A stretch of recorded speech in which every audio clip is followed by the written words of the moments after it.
Kungcono ukuphela kwendaba kunokuqala kwayo. Onomoya obekezelayo ungcono kunoziphakamisayo.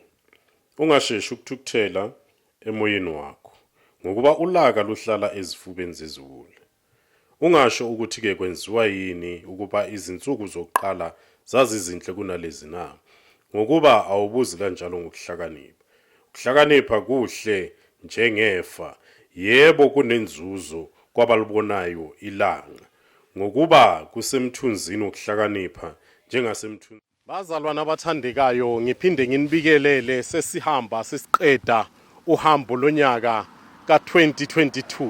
Sesemaphethelweni sibheke ohambeni lika-2023. But-ke nginalokhu kuwe ukuthi-ke kwabanye lonyaka ube unyaka onzima kakhulu, kwabanye ube unyaka omnandi kakhulu. Yingakho kwabanye bangathi-ke lonyaka ube mude kakhulu, kodwa-ke abanye bathi lonyaka ube mfishane. Kuya ngesimo obekuso. Baningi-ke abaliqalile uhambo lonyaka ka-2022, kodwa-ke endleleni baba ney'nselele zokuthi-ke benzeni bangaqedi lezi zinto bebazihlosile ekuqaleni kwani kuhambo labo. Kodwa-ke ngithi-ke kulabo-ke ningakhathazeki ngokuba nakhu uNkulunkulu usinikeza enye i-chapter ka-2023 le ezothi-ke sibheke amaphutha esibe kuwo sahamba kuwo ukuthi-ke kuyini eyenze ukuthi-ke singakwazi ukuthi-ke sithole lezi zinto ebesihlosile, noma-ke le goal bengibekile ngingakwazanga ukuyi-achieve. Manje-ke ngithanda ukuthi-ke kuwe abanye bethu bafisa ukuthi bangaqeda isikolo, kodwa-ke kube ney'nselele zokuthi-ke bangaphumeleli. Abanye bathe baqala unyaka bafuna umsebenzi sewuzoyaphela unyaka abawutholi. Abanye bafune imendo kodwa-ke abawutholi. Kwabanye bafune noma ngabe yini obuyifisa enhlizweni yakho.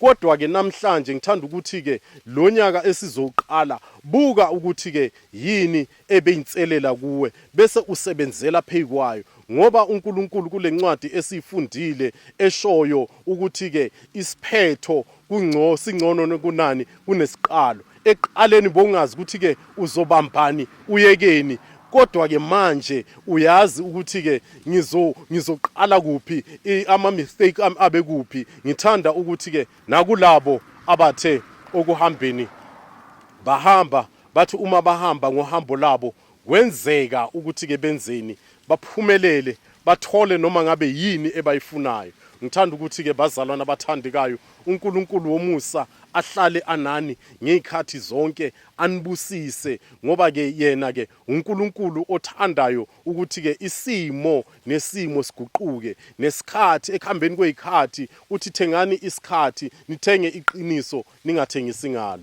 Ngiyamthanda-ke uNkulunkulu wethu ngoba-ke kuzo zonke izinto uyasinikeza uNkulunkulu amathuba aloku aphindelela. Leli ithuba asinikeze lona namhlanje ukuthi-ke ngikhulume nawe ukuthi-ke lezi zinto ezenzakalayo. Buka-ke manje ngime kuphi-ke emhlangeni wani wombila, lapho-ke umbila khona umqambi wale ndawo.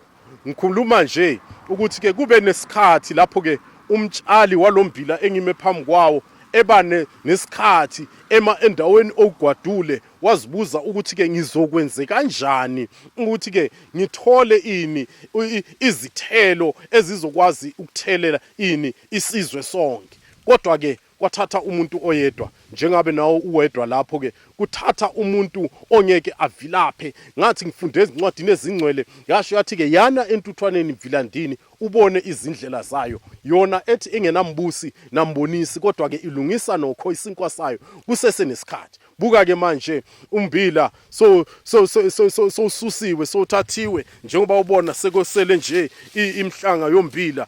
Ukuthi-ke lo mtshali waqala etshala ini inhlanyelo. Ekutshaleni kwakhe inhlanyelo kwaba khona ini osomathuba, kwaba khona abantu abathini-ke ngeke aze aphumelele, ngeke aze asithole isithelo. Waze bamtshela ukuthi-ke ubona nalesi sikhathi esiphila kuso yisikhathi sani sokushisa, angeke lo mbila wakho uthele izithelo, izimvula azini.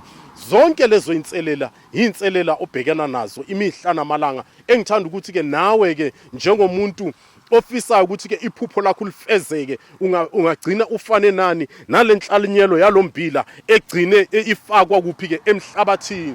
Kwabiza ukuthi-ke ife emhlabathini. Uma iceda ukufa kwabiza ukuthi ke kube khona amanzi azoyithela. Ithe noma seyikhula yaminyaniswa yini, yaminyaniswa ngameva. Ashilo okhuluma kahle encwadini ezingcwele uJesu Kristu athi ke lapho ke kukhona umhlwanyeli wahlwanyela, wayithela inhlanyelo yakhe, wathi ekuyitheleni inhlanyelo yakhe yaminyaniswa yini, yikhukhula, yaminyaniswa yini ngameva, enye yathathwa yikhukhula, enye yashiswa ilanga, enye yenzani, yagcina nje iwele emhlabathini ononile njengalo sime kuwo namhlanje osothela izithelo. Nawe ke iphupho lakho kukhona izinselele ezifana nalezo, kuyawufika ikhukhula, kufike ini, kufike ameva aminyanise, kufike noma ngayisiphi isimo, kodwa ngaloko akusho ukuthi ke ngeke uze uthele isithelo. Nakho namhlanje ummbila naku uthelile isithelo, usuka kuphi? Enhlanyelweni encane enzeni eyafa yavuka yathela isithelo. Nawe sohamba ukhubeka endleleni, uwa endleleni, sukuma. Akusho ukuthi ke azange zifike ikhathi ezifana nani nemimoya ezafike zawisa zenza lo mbila ukuthi ke wenzeni ube manzi emanqika ukwenzani ukuthi ke ungakhula. Uyafika imoya, zafika izimvula zayithela, nezikhukhula zafika, kodwa ke ngokwenzani? Ngethemba lomhlwanyeli okuNkulunkulu wakho owahlwanyela ezweni, unethemba ngawe ukuthi ke kukhona osokungavela ngawe. Ngakho namhlanje siyodla ini? Ummbila osuka kuphi? Enhlanyelweni encane, awuwodwa kodwa uthele izithelo. Nawe uwedwa nje ungathela izithelo ezimangalisayo. Yingakho ngithi ke eqaleni kuka-2020 ukuthi kuka-2022 kube nezinselela ohamba uhlangabezana nazo endleleni. Abanye bakhishwe ezindlini zabo, abanye bathathelwe izimoto zabo, abanye bafeyilile kuphi ezikolweni bebafunda kuzo, ama-degree abatholanga, ama-diploma abatholanga, abanye bachithakalelwe izisu, abanye bafelwe ngamabhizinisi, abanye bahambe bafelwa izihlobo zabo, abanye bahambe benzani, baphelelwa nayithemba endleleni.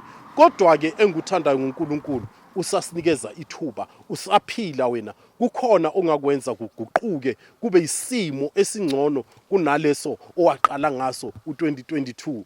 uNkulunkulu engimthandayo usinikeza ini? Ikhathi. Usinikeza nani? Nezimo ezishintshayo. Njengoba ngikhuluma ngesimo sasehlobo, esifike sathatha lo mbila, esifike senzani, sathela lo mbila ngamanzi. Isikhathi samakhaza, wazwa amakhaza, sekubonakala ungathi ke sekubanda kakhulu, ngeke kutheleke isithelo. Kwafika nesikhathi sani sasehlobo, lesi esisithandayo sonke. Naku namhlanje uthela izithelo. Azange umhlwanyeli aphela ithemba, wathi ke ngoba kukhona zonke le inselele, ngibuyela emuva, angeke ngikwazi ukwenzani ukuthi ke ngitshale lesi sitshalo. Ngiyakumema ke namhlanje mzalwane wami, ngithi ke ake sihambe sonke seqele ngale. Abanye benu njengoba ngisho ngithi ke kube kuhle kakhulu, izinto zabo zibe zinhle, bathi bayatshala kwamila njengoba kumila namhlanje. Abanye bathe ba-investa kumabhizinisi athela izithelo. Abanye benu bathi ba-investa kuma-stokvel, awuthe kupheleni konyaka badliwa izimali, kuthe kupheleni nasekuhlukaniswa bathathelwa izimali. Kodwa ngalokho usaphila namhlanje, kusho kona ukuthi ke lisekhona ithemba. Kuningi okungenzeka. Ake siqhubeke ngani ngomqondo opheleleyo. Ezincwadi ezingcwele ashilo uPaul athi ake ziguqulwe ingqondo zethu zibe zintsha, singenzi njengakuqala. Ngithi ke uNkulunkulu womusa sengathi ke angahlala nani, anibusise imihla namalanga ngazo zonke inkathi. Umusa wenkosi yethu uJesu Kristu, ubudlelwane kaMoya Ingcwele abe nathi kuze kube naphakade. Amen.